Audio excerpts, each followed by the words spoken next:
Allow me to focus your mind on pertinent information to understand this controversy involving Bill Browder, which could give you an insight on Trump delusion syndrome, TDS.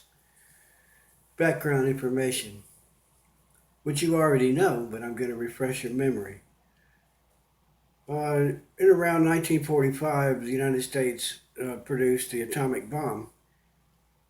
Before very long, sympathetic socialists, communists, shared the information with Russia, or the Soviet Union, as it was known then. And so the Soviet Union got the atomic bomb. This was the beginning of the Cold War, and the word Cold War has a meaning. It means it's as opposed to hot war. With both sides possessing uh, atomic weapons, we can't fight wars the way we traditionally did with guns and bombs. We we are forced to resort to psychological warfare, disinformation, manipulation, instrumentalizing people of influence so that they can propagate bad information. And this is the specialty of the former KGB, which simply went out of business and then opened up again with a new name. It's the same organization, the same people. They're no longer called the KGB, but it's the KGB all over again. Maybe they call themselves the SVR or the military branch of the Russian intelligence. I forgot the initials because I'm a little bit senile, but you know what they are. And you can imagine that Russians are big on disinformation, something that they called active measures, information campaigns or influence campaigns, putting false stories in the media. Uh, Prime example of one is AIDS was created by the United States military to kill Negroes. That story was concocted by the Russian KGB and cleverly spread around the world in various media outlets until it was picked up by other media outlets until it became common knowledge. Everyone knew beyond a doubt that AIDS was created by the U.S. military in order to kill Negroes. There's just no doubt about it. The same way we know that Trump colluded with the Russians. Well, that's how we know that Bill Browder is dirty. I say the word "know" in quotes. We think we know because we've been injected with propaganda when our guard is down, when we're not alert, which is most of the time.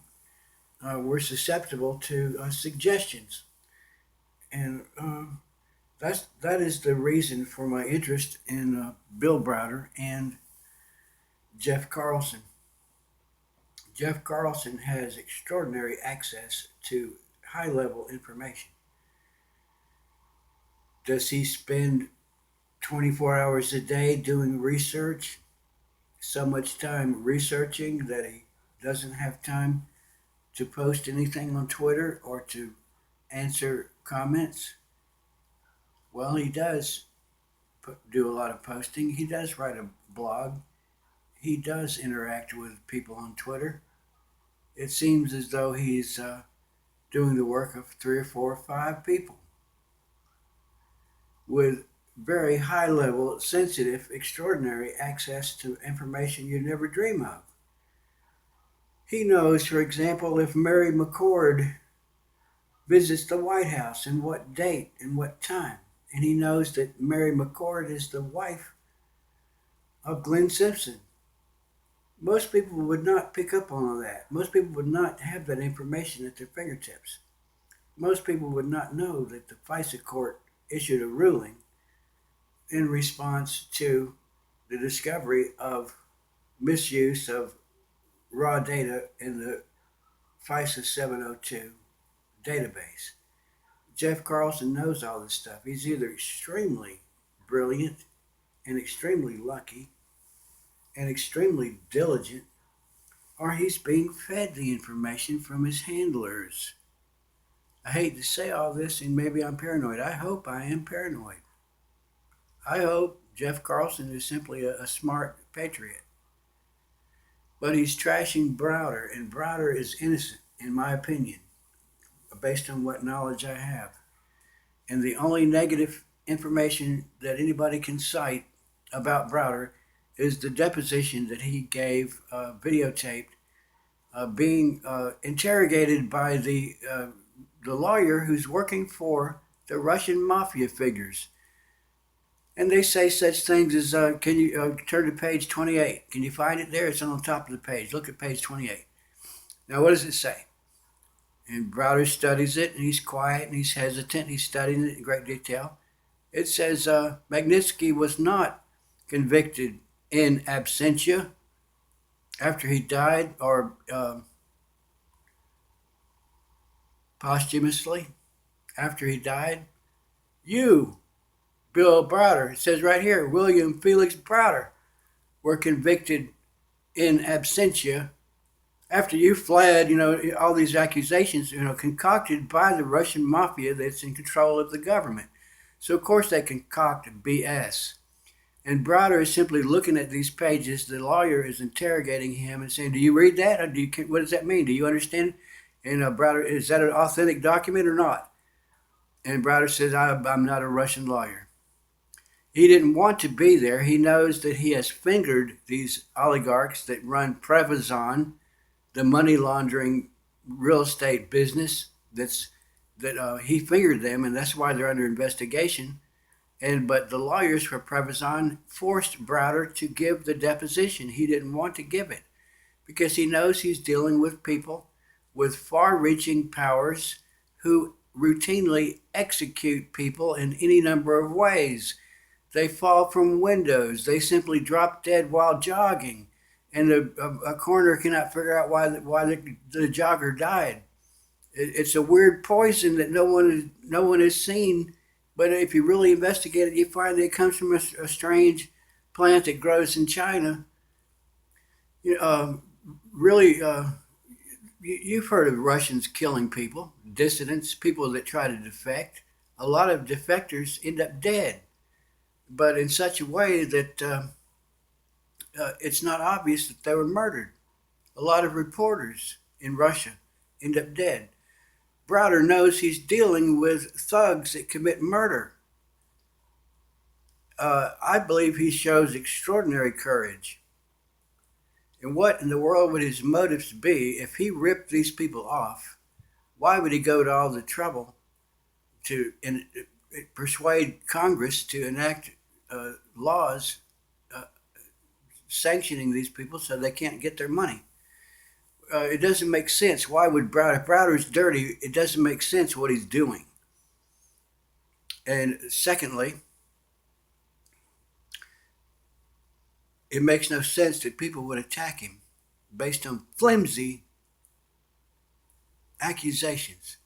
So it makes no sense for anybody to attack Browder.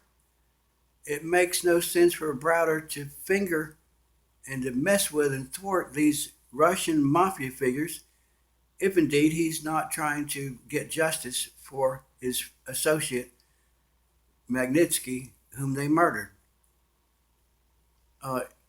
There's only one explanation for.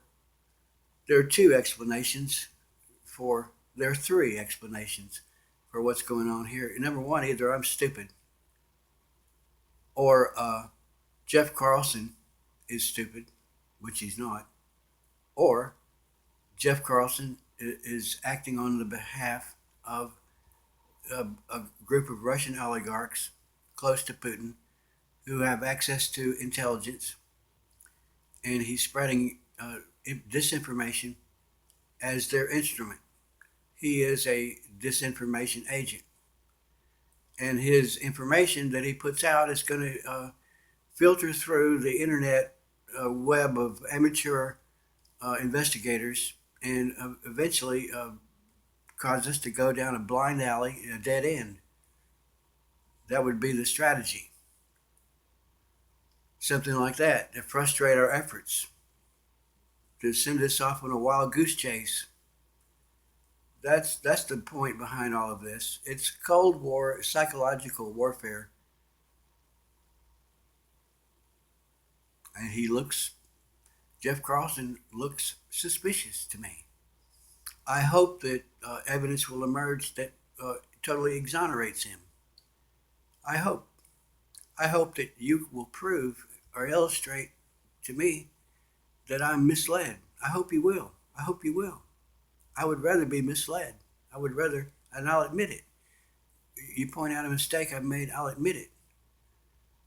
But otherwise, I feel duty bound to express these concerns about possible influence operations on Twitter.